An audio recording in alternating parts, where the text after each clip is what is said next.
What really happened to Jean-Claude Van Damme? For a few years, Jean-Claude Van Damme seemed unstoppable. He had the physique, the martial arts ability, the movie star face, and a signature move that audiences could recognize instantly: the famous splits. By the early 1990s, Van Damme wasn't simply an action actor. He was one of Hollywood's biggest stars. Bloodsport, Kickboxer, Universal Soldier, Time Cop. Movie after movie turned him into an international sensation. Then something changed. The hits became less consistent. The personal problems became harder to hide. And the man who once looked invincible began fighting battles that no movie could solve.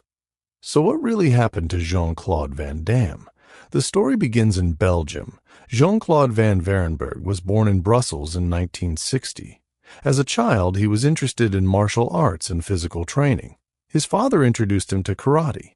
Van Damme became obsessed with it. He trained intensely. He developed extraordinary flexibility. He also studied ballet, something that would later become an important part of his physical style. He wasn't simply strong. He could move, and he wanted the world to see what he could do.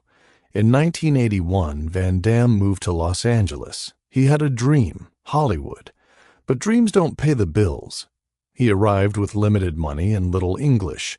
He worked whatever jobs he could find. He drove a taxi, delivered pizzas, worked as a carpet layer, taught martial arts, and continued chasing acting opportunities.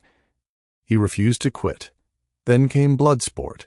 Released in 1988, the film changed his life. Audiences immediately noticed something different about Van Damme. He wasn't just another tough-looking action star. He could perform his own spectacular martial arts. He had speed, flexibility, athleticism, and an unmistakable screen presence. Suddenly, Hollywood knew his name. Kickboxer followed, then Double Impact, then Universal Soldier.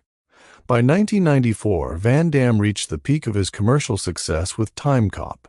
For a moment, it seemed like nothing could stop him.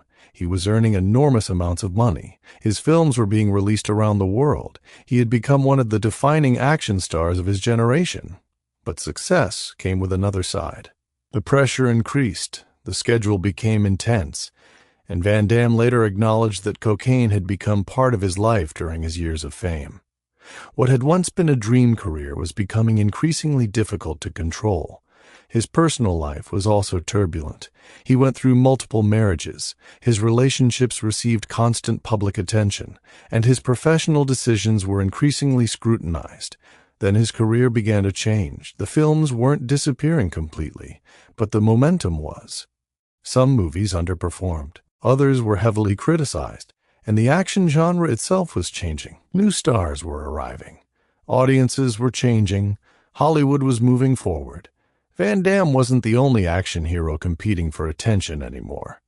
Eventually, many of his movies were being released directly to video. For a man who had recently been one of Hollywood's biggest stars, it was a dramatic fall. But the most difficult part wasn't happening on movie sets. It was happening inside his own life. Van Damme struggled seriously with cocaine addiction. He eventually entered rehabilitation, but recovery wasn't immediate. But the difficulties he experienced during that period, he also revealed that he had been diagnosed with rapid cycling bipolar disorder. The diagnosis gave him another way to understand the extreme highs and lows he had experienced. But understanding a problem isn't the same as defeating it. Van Damme still had to fight for his recovery, and then, unexpectedly, his career gave him another opportunity. In 2008, he appeared in JCVD. This wasn't another typical martial arts movie. There were no endless explosions, no unstoppable action hero. Instead, Van Damme played a fictionalized version of himself, a man struggling with his career, his mistakes, his regrets, his fading fame, and his own identity. It was one of the most vulnerable performances of his career, and audiences noticed. For years, Van Damme had been famous for pretending to be invincible.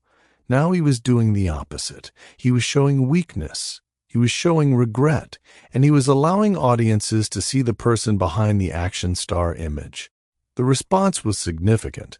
Critics praised the performance. Van Damme had rediscovered something that had been missing from many of his earlier movies: humanity.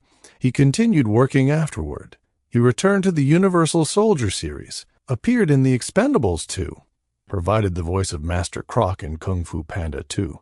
His career never returned completely to the level it had reached during the early 1990s. But perhaps that wasn't the point anymore.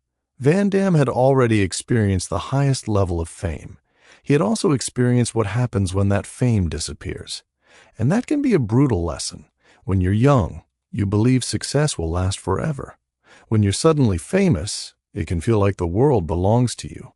Then the phone stops ringing as often, the budgets become smaller, the headlines disappear, and you have to figure out who you are without the attention. Van Damme eventually found a way forward.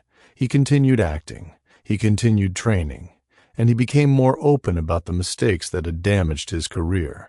His story stopped being about an invincible action hero. It became about survival. Today, people still remember the image, the muscles, the kicks, the splits, the action movies that defined the late 1980s and early 1990s.